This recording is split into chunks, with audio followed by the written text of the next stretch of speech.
In this video, I'm going to be showing you how you can view your Instagram account status. So if you want to make sure that you don't have any posts that are causing your account status to go down and have a bad reputation with Instagram, I'll show you how you can check that. So I'm just going to launch up Instagram real quick, and you'll be on the home page when you launch Instagram.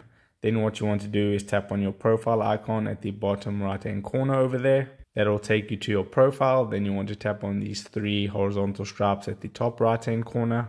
Then you want to tap on settings right at the top here.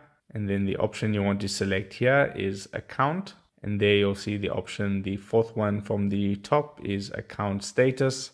If I tap on that, it says you haven't posted anything that is affecting your account status. So basically my account is in good standing. If there was anything causing your account standing to go down, they will mention it here. So that is the process of how you can check that. It's very straightforward and simple. So if this video helped you out, don't forget to drop a like onto it and subscribe for more, and I'll see you in the next video. Take care.